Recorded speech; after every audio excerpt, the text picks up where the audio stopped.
રહેતા હોય રહેજો, મારો કોઈ વિરોધ નથી, પણ મને એમ થાય કે ભૂખ્યારીઓ જો ભગવાન મળતો આવડા બિચારા સાવા મારે તો મેળ નથી પડતો 2 ટાઈમનો, તો આ ભગવાન ન મળવા જોઈએ. અત્યારે આ ભોળાનાથનો મહિનો છે ને, શ્રાવણ મહિનો, તમે જુઓ તો એ દૂધ ને એ ફૂલ ને એ ફ્રૂટ ને આપણને એમ થાય કે આ ફ્રૂટ ને આ દૂધ જો માને બાપાને ખવડાવો તો ભોળોનાથ તમારે અહીંયા ધક્કો કરે. ભલા મને ભલે ચડાવો, મારી ના નથી, પણ મારો કહેવાનો મિનિંગ એ છે કે તમે એને એના ઉપર 2 ટીપા ચડાવી દો ને, અને બીજું કોઈ ઝૂંપડામાં રહેતા હોય, કોઈ બજારા કપડા વગરના છોકરા, એની માં એ બાપુ બાળકનો જન્મ આપે, એને ખાવા પૂરું અનાજ ન હોય તો એની પાસે દૂધ ન હોય, ત્યાં મારા બાપ જો દૂધ દિયાવો ને, ઓલા ભોળાનાથ ને બાપુ એના ચોપડે લખવું પડે કે મને પોગી ગયું, મજા કરી. પણ તમે જુઓ તો બધું હાલ્યું જ જાય છે, હાલ્યું છે. મને એમ થાય કે આ જુઓ તો ખરા હાલ્યું.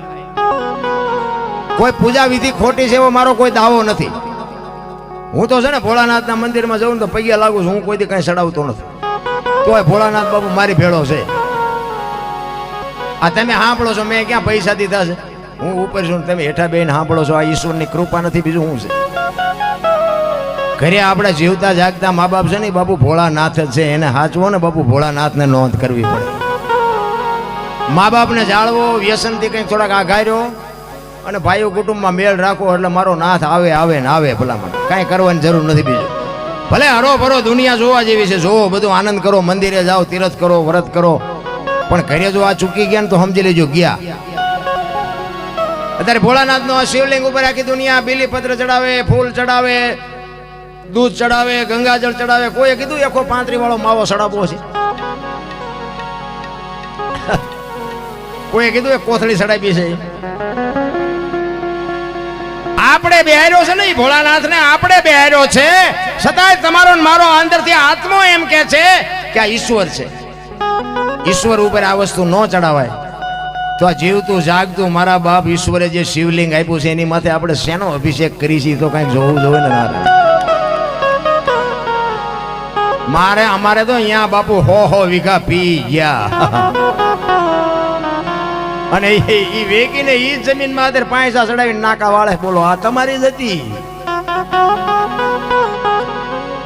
અને પીધેલા તો બાપુ તમે મજા આવે હો, પીધેલા હોય ને યાર મજા આવે. હા, એ આપણે એમ કે મોદી સાહેબ નું કામ હોય કેજો, આપણે ફોન કીધું ના તું ઘર ભેગો થઈ જાય, અમારું મોદી સાહેબ નું કઈ કામ નથી. પુષ્કોટ ખંભે નાખ્યો હોય ને ઘરે આવે ને ઓસરી રેરિયા રાયડું પાડતા હોય, રોટલા ને મોડું થયું મારી નાખી, તું બીજું કહે શું ભલામણ?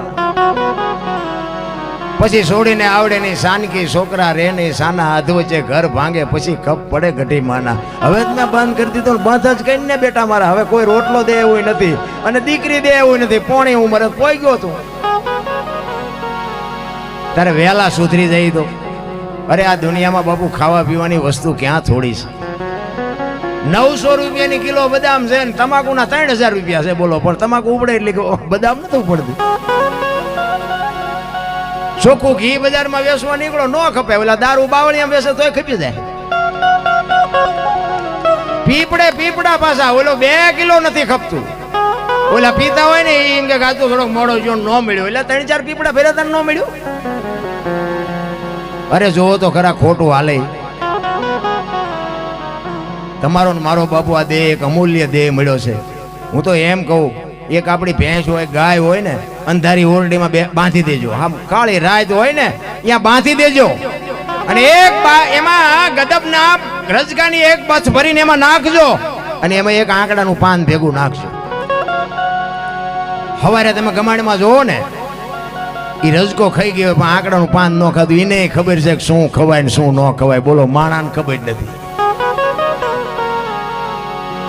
તમારી અને મારી આ માયા સુધી ગોઠડી, વજરના ગાળા, હાંગા હલવાણા કઈ આ સાખી બની ને બાપુ, એમાં વાત એક પડી છે, કહી દઉં. પછી 2 કડી કહીને પછી મારે આપણે સોનલ બેન સાંભળવા છે.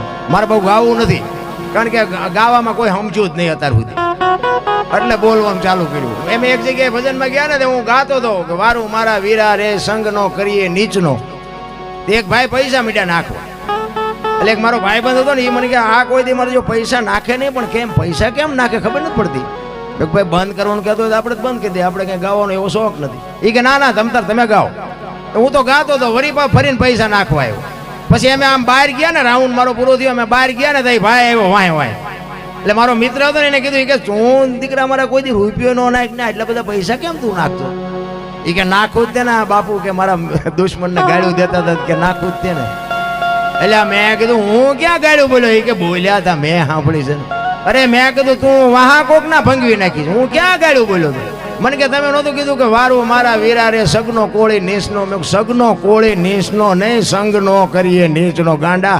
આ હું થયું બાપુ બાપે નતો અમને કોક હળદર ભરે એવા કરી નાખ.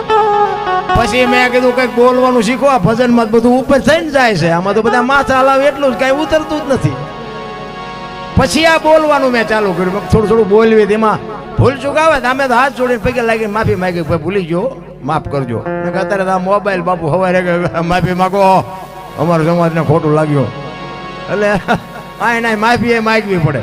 આખી રાતમાં બાપુ અમુક તો પાસે એમ જ બેઠા હોય કે આની ભૂલ ક્યાં થાય છે, એ હાટું જ બેઠા હોય. બોલો આખી રાત આપણે ગમે એટલું સારું બોલ્યા હોય ને એમાંથી કંઈ ન પકડે, તો ભૂલી જવાય ને તરત પકડે. અહીં તમે આમ બોલ્યા હતા, અરે આનું નામ જ બાપુ માયા હુદી ગોઠડી વજરના ગાળા હાંગા હલવાણા. એ ગામડા ગામનો વાણિયો બાપુ ગામડામાં, શહેરમાંથી વાણિયો બાપુ ગામડામાં ઉઘરાણીએ ગયો ને, એટલે ઉઘરાણી કરી અને હાંજનો ટેમ ને હાલો આવતો તો રાણી શિકાર રૂપિયાનો સમય અને જબાના ખીચા ભરેલા અને દી આથમવાની તૈયારી અને હાલો આવે નેરિયા જેવો રસ્તો ને બાપુ નેરિયા મુદ્રો સામેથી એક રીંસ આવ્યું.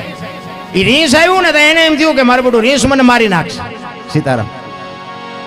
એટલે રીંસને એમ થયું કે માણા મને મારી નાખશે અને વાણિયાને એમ થયું કે રીંસ મને મારી નાખશે. સીતારામ. એટલે બે જણા ઉભા રહી ગયા, આમે રીંસ ઉભું રહી ગયું, વાણિયો ઉભો રહી ગયો. એટલે બે ને વિચાર થયો કે હવે શું કરવું, પણ બે ને હિંમત થઈ થોડી થોડી. એ વાણિયાને એમ કે ધીરે ધીરે હું આનકોરની કોરમાંથી હું નીકળી જાઉં, ઓલા રીંસને એમ કે ધીરે ધીરે હું આનકોરથી નીકળી જાઉં. એ બે ધીરે ધીરે હાલ્યા આવતા ને બે પાય પાય આવ્યા ને તો રીંસ વાણિયા સામું તાક્યો ને વાણિયો રીંસ સામું તાક્યો ને એટલે બે ગભરાઈ ગયા. ઓલે વાણિયાએ આના કાન પકડી લીધા. હવે કાન પકડ્યા ને એટલે રીંસ કે હવે મને મારી નાખે. ઓલો વાણિયો કે હવે મૂકું તો મને મારી નાખે. એ બે મીડિયા બાપુ ઠેકડા મારવા. હવે ઓલા ખિસ્સામાંથી પૈસા મીડિયા પડવા. હવે પૈસા લેવા જાય તો ડખો થાય. ઓલો રીંસ બાપુ ઠેકડા મારે એને એમ થાય કે મને મૂકી દે ધારું. વાણિયો કે મૂકું તો મને મારી નાખે. એ બે ની માથાકૂટ હાલતી હતી. એમાં હાંગાજી દરબાર આમથી ઘોડી લઈને આવ્યા. થોડુંક જેટલું રહ્યું ને એટલે વાણિયા તો બાપુ બુદ્ધિશાળી કોમ. એ કે બાપુ આ રીંસ ને જો ખંખેરું પૈસા ખરે સમજો. એ નજીક આવીને જોયું ને તો પૈસા પડેલા. બાપુ કે અમારા ગામની સીમનું છે ને તું શેનો ખંખેરસ? તો કે બાપુ આયલો ને તમે પકડી લો. ઘોડીએથી ઉતર્યા અને બાપુને પકડાઈ દીધા. એ કે બાપુ મારા ખંખેરેલા છે એ મને લઈ લેવા દેજો. એ કે લઈને હાલ માંડે હાલવા. એ ગાયા ગા પૈસા ભેગા કરીને વાણીઓ ગયો. બાપુ હગડ પીડ્યા છે એના. પછી બાપુ મીડા ખંખેરવા શું કરે. એટલે કીધું માયા હુદી આ ગોઠડી છે વજરના ગાળા છે હાંગા બાપુ હલવાણા કંઈક સડ્યા ને કંઈક પાળા. તમારી અને મારી એક આ સંસારમાં બાપુ સંસારના ચક્કરમાં આપણે છીએ ને, પણ આપણી ઓળખાણ માટે બાપુ સદગુરુને કંઈક સદગુરુ કે ને એ ચરણે હાલજો. બસ આમાં બીજું કોઈ વાત નથી. એટલા માટે હમણાં બાપુ એને ભાઈએ કૃષ્ણ ભગવાનની વાત કરીને પ્રેમ બાપુ આખી દુનિયા કહે છે ને પ્રેમ. પ્રેમ કોને કહેવાય? 18 અક્ષરનો મંત્ર છે રામ. પ્રેમને વાચા હોત તો જગત જોગી બની જાત, હલકીને હિમાલય જાત, પછી ભગવા પેરી ભૂદરા. પ્રેમ પ્રેમ તો બાપુ ઈશ્વરને પ્રગટ થવું પડે, એને પ્રેમ કહેવાય. આ મેં હમણાં કીધું ને, આ બેનો એક પૂજા કરવા જાય, એક માતાજીની આરતી કરે, પણ એની બાપુ અંદરથી જે ઉમળકો હોય એનો જે પ્રેમ હોય ને તો જ બાપુ આ માં હારું તમારું સાંભળે. ચિત્તની શાંતિ, મનની પ્રશંસા, દિલની દાતારી, ગુમડાની રૂજ અને ટાટિયા તાવની ટાટ આટલું માલકોરથી આવે. આ લેવા ન જવાય. કોક ને પૂછડા ચાલીને બેઠા કરે ગાયોના ઘાસ ચારામાં સામે 2 રૂપિયા નાખ 2 રૂપિયા નાખ ધરાર ઉભો કરું અહીંયા શું સહ કરે. પણ કોક પડખે નાખતું હોય ને તો કે આ નાખે છે મારે નાખવા જોઈએ. ઈ બાપુ ઈ મનનો ઉમળકો છે. બાકી તો નગર આટલું પબ્લિક છે બાપુ, આ સ્ટેજ નો ઢાંકી દીધો હોય એટલે હોય તો જો, બાકી કાંઈ બહુ મહેનત ન કરતા. જોકે અવારનવાર પ્રોગ્રામમાં પૈસા તો આવે છે.